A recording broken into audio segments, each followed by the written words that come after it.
Vamos a seguir en nuestros estudios de los libros proféticos con el libro de Jonás. Y les animo a buscar en las guías la página 38 en su guía de Prepárense para el reino de Dios. Y hay que notar, con el libro de Jonás, tenemos una obra literaria distinta de cualquier otro libro profético, como mi introducción presenta.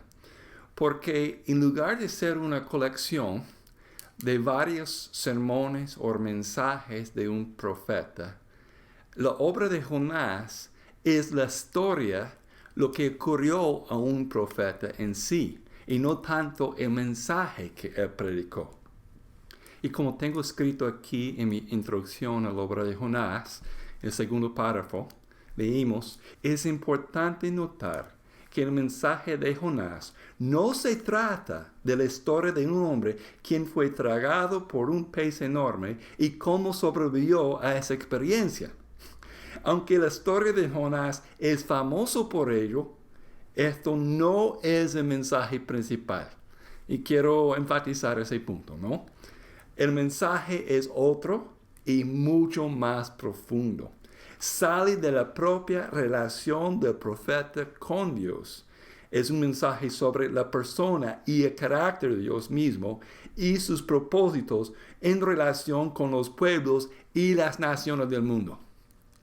Básicamente la obra va a presentar un contraste entre la actitud del profeta o un enemigo de Israel, Nínive, en contraste con la actitud de Dios, su corazón para ese pueblo gentil. Y si yo fuera para resumir el mensaje principal de la obra, es sobre Dios mismo.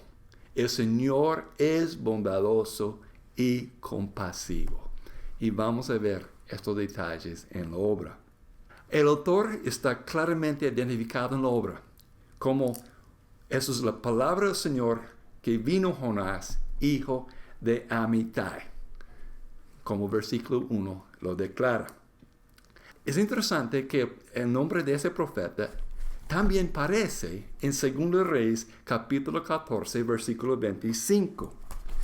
Jeroboam fue quien restableció las fronteras de Israel desde Lebo Hamat hasta el mar de Arabá, y noten eso, según la palabra que el Señor Dios de Israel había dado a conocer por medio de su siervo Jonás, hijo de Amittai, el profeta de Jafet. Porque el Señor había visto que todos los habitantes de Israel, esclavos o libres, sufrían amargamente y que no había nadie que los ayudara. Pero el Señor los salvó por medio de Jeroboam, hijo de Joás, pues había dicho que no borraría de la tierra el nombre de Israel. Aquí está identificado claramente un profeta de nombre Jonás, hijo de Amittai. Y es dudoso que existen dos profetas con el mismo nombre y con el mismo nombre del Padre. Entonces es razonable suponer que el profeta nombrado en la obra de Jonás, el libro profético, es el mismo profeta que encontramos aquí en 2 Reyes capítulo 14. Y hay que notar que él vivió en el reino del norte, es decir, Israel, durante el reinado de Jeroboam II. Y profetizó que Jeroboam iba a reestablecer las fronteras de Israel, trayéndole paz y seguridad contra sus enemigos, porque el Señor tuvo compasión del pueblo según esa promesa. Otro detalle en cuanto al nombre Jonás es que quiere decir paloma, que a la vez es un símbolo de la nación de Israel. Y ahí hay otros ejemplos de otros textos de Oseas y los Salmos para ver este detalle, ¿no? Paloma es un pájaro que simboliza a Israel. Entonces es interesante meditar en ese detalle porque en gran manera la obra representa a Israel. Es decir, el profeta es en su actitud es muy parecida a la misma actitud de nación Israel hacia los gentiles. Un detalle importante para notar ahí. Porque de esa manera la obra está hablando a la nación y no solamente a Jonás. Otro detalle en cuanto a la naturaleza de la obra es que la obra está escrita por una tercera persona y no por el profeta mismo. Es decir, hay una tercera persona que está escribiendo sobre Jonás y no está escrito como una autobiografía. ¿Quién es ese autor? No sabemos, es anónimo hasta el día de hoy. Pero realmente no importa quién lo escribió, porque su mensaje inspirado por Dios para hablar al pueblo de Dios de todos los tiempos, ese mensaje es lo que más importante. Y saber quién es el autor de la obra no afecta ese mensaje. En cuanto a la fecha de la obra, si el profeta de 2 Reyes capítulo 14 es el mismo profeta de la obra profética, entonces podamos decir que la obra corresponde al siglo 8, básicamente durante los reinados de Joás y Jeroboam II. Es durante ese momento cuando Jonás está ministrando. Lo que no sabemos y lo que no está claro es si la profecía de 2 Reyes 14 ocurrió antes o después de los eventos del libro de Jonás. Y en un sentido es inmaterial, porque no tiene tanta influencia sobre la interpretación del mensaje del libro en sí. Es decir, si Jonás profetizó que Jeroboam iba a extender las fronteras de Israel antes o después de los eventos que el Señor le había enviado a Nínive, es inmaterial, ¿ok? Porque no influye en el mensaje de la obra. Pero lo que sí nos dice es que si queremos saber un poquito lo que está ocurriendo en el mundo en ese momento de la obra profética de Jonás, 2 Reyes, capítulo 13 y 14, nos provee con un buen base histórico sobre lo que está ocurriendo culturalmente e históricamente en ese momento. Otro detalle para notar es que Asiria, del cual Nínive es su capital, iba a llegar a ser el imperio dominante en aquella región del mundo por la mano de Dios.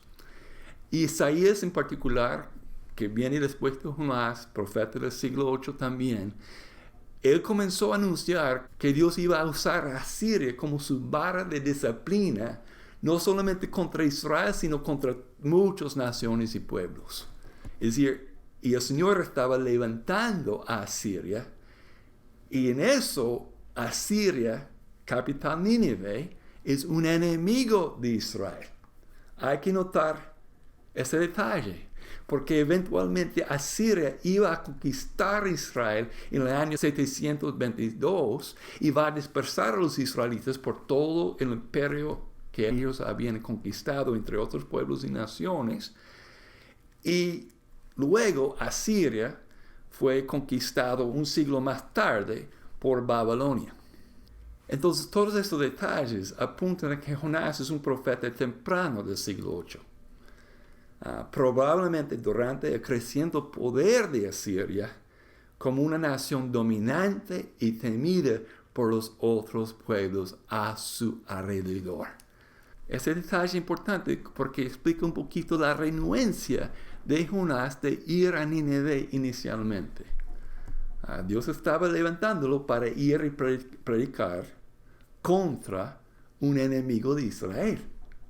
Y vamos a pensar en ese detalle más tarde. Ahora vamos a ver la estructura literaria de la obra, es decir, cómo es que el autor presenta su mensaje. Y si toman sus Biblias, y para eso van a necesitar una Biblia de traducción contemporánea. Si tienen Reina Valera 60 no van a ver este detalle, pero una traducción más contemporánea, van a notar que todo el capítulo 1 es narración, está escrita en prosa. Y la obra también termina con prosa en capítulo 3 y 4. Lo interesante es capítulo 2 no está escrito en prosa, sino es un poema, es poesía. Y si vea solamente visualmente, van a ver que es bastante balanceada. En mi propia Biblia aquí tengo como una columna y media para la primera sección de prosa, de capítulo 1, y también es como una columna y medio para ver capítulo 3 y 4. En el puro centro está el poema. Y el otro detalle interesante es que dentro de cada una de esas tres secciones de la obra, prosa, poesía, prosa, hay una declaración sobre Dios que es declarada por el profeta mismo de Jonás. La primera la encontramos en capítulo 1, versículo 9, donde Jonás declara que él es un temeroso de Dios, el creador del cielo, la tierra y el mar. Luego, en capítulo 2, al final del poema, en versículo 9 también, hay una declaración de Jonás que la salvación viene del Señor. Y en capítulo 4, versículo 2, hay otra declaración de Jonás donde dice que el Señor es bondadoso y compasivo, lento para la ira, lleno de amor, que cambia de parecer y no destruyes. Y hay que notar la destrucción espacial. Porque en capítulo 1, versículo 9, antes de la primera declaración, en hebreo, en el idioma original, hay 10 líneas que vienen en hebreo antes de esta declaración. Y lo fascinante es que la última declaración, donde Jonás declara que el Señor es compasivo y bondadoso, hay 10 líneas en hebreo después de esa declaración. Todo para decir que esa obra es bien arreglada con precisión. 10 líneas en hebreo, una primera declaración sobre Dios como creador. Después hay el poema, y al final de ese poema hay una declaración que el Señor, de Él viene la salvación. Y hay una tercera declaración sobre el carácter de Dios, que Él es bondadoso, compasivo, lento para ir, lleno de amor. Su primer placer no es traer juicio. Él puede cambiar y mostrar misericordia y gracia. Y después de esta declaración hay 10 líneas en hebreo también. Okay. Fascinante. Contribuye a nuestro aprecio por esa obra literaria. Okay. Y hay que notar, a pesar de la historia en sí, tenemos en nuestras manos una obra literaria que está transmitiendo un mensaje bastante claro a la nación de Israel. Y cuando uno lee la obra, básicamente al leer capítulo 1 hasta el final del capítulo 3, tenemos la historia en sí. ¿Okay? Dios llama a Jonás a ir a Nínive. Jonás rechaza ir, busca ir a Tarsis en lugar de Nínive. El Señor envía un juicio contra Jonás. Él reconoce ese juicio, se arrepiente ahí y es lanzado al mar. Casi se ahoga, está por morir, y Dios envía un gran pez para salvar la vida de Jonás. Y ahí dentro de ese pez, Jonás alaba a Dios por su salvación. Y luego, él sale, se obedece al Señor, predica a Nínive. El rey llama al pueblo a arrepentirse, y Dios no trae el juicio sobre Nínive que Jonás había anunciado. Y Jonás comienza a molestarse por eso. Eso es la historia. Y después la obra termina con una lección. Y es la historia de la planta. Y las lecciones que el Señor quería mostrar y enseñar a Jonás del error de su carácter, su actitud hacia Nínive, que es muy contraria a lo que es su actitud hacia esa gran ciudad. Fascinante. Aquí tenemos un vocero de Dios, el profeta Jonás, que no está sintonizado con el corazón del Señor. Y Jonás, otra vez, representa a Israel. Su nombre quiere decir paloma. La actitud de Jonás es la actitud de Israel. Y Dios quiere confrontar a su pueblo por su actitud hacia los gentiles y particularmente hacia los enemigos. Increíble ese mensaje. Otro detalle en la obra, que es además de esas declaraciones sobre la persona y carácter de Dios, hay que notar su distribución, ¿no? Está bastante equivalente en la obra. Pero además de eso, hay algunas repeticiones que también proveen algo de estructura o organización a la obra. La primero encontramos que Jonás huye en capítulo 1, pero en capítulo 4, versículo 2, tenemos la explicación por qué huyó. Y él huyó porque su temor es que Dios iba a perdonar a Nínive. Vamos a ver ese detalle. ¿Okay? Él no quería que Dios perdonara a Nínive. Estaba muy contento de predicar que en 40 días Dios iba a destruir la ciudad y se molestó cuando Dios cambió de parecer, es decir, arrepintió y no trajo el juicio anunciado, sino perdonó a Nínive y sus habitantes. ¿Okay? Y esa descripción entre que él huyó y la explicación por qué huyó, okay, hay dos repeticiones y sale en el poema cuando él expresa y comienza su adoración a Dios diciendo, ¿cómo volveré a contemplar tu santo templo? Y casi al final del poema hay una repetición de esa idea porque dice, mi oración llegó hasta ti, hasta tu santo templo. Okay? Que provea cierto balance y estructura a la obra. Al final, durante la parte de la lección, hay una repetición. Porque en capítulo 4, 3 y 4, dice que Jonás dijo, prefiero morir que seguir viviendo. Y el Señor le responde, ¿tienes razón de enfurecerte tanto? Y esa idea está repetida en capítulo 4, versículos 8 y 9, porque dice, Jonás dijo, prefiero morir que seguir viviendo. Y el Señor respondió con la misma pregunta, ¿tienes razón de enfurecerte tanto? Y esa repetición al final estructura, de cierto modo, la lección que la obra quiere enseñar. Y si yo fuera para identificar lo que sería la gran lección de la obra, sería el último versículo que encontramos en capítulo 4, versículo 11, cuando dice, y está hablando Jonás, el Señor mismo dice, tú te compadeces de una planta que sin ningún esfuerzo de tu parte creció en una noche, en la otra pereció. Y es el mensaje. Y de Nínive, una gran ciudad donde hay más de 120,000 personas que no distinguen su derecha de su izquierda y tanto ganado, ¿no habría yo de compadecerme? Otra vez la obra se trata de la gran compasión y misericordia que Dios tiene a los enemigos de su pueblo. Fascinante ese mensaje. Jesús hace eco cuando nos llama y nos manda para decir, ama a sus enemigos. ¿Por qué? La base bíblica de eso es la obra de Jonás. Y Jonás no tiene esa habilidad de amar a sus enemigos. Israel no tiene esa habilidad de amar a sus enemigos. Y él dice, mire, Nínive, esa gran ciudad, ¿no debo tener compasión hacia ellos?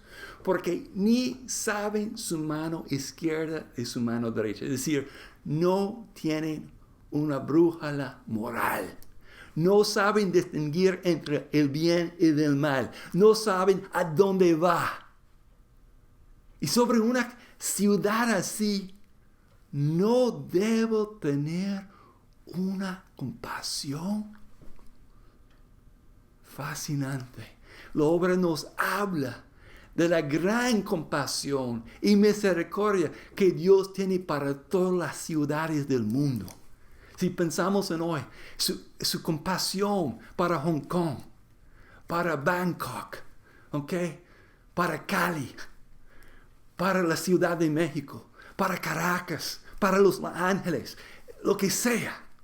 El Señor tiene una gran compasión para todas las ciudades del mundo.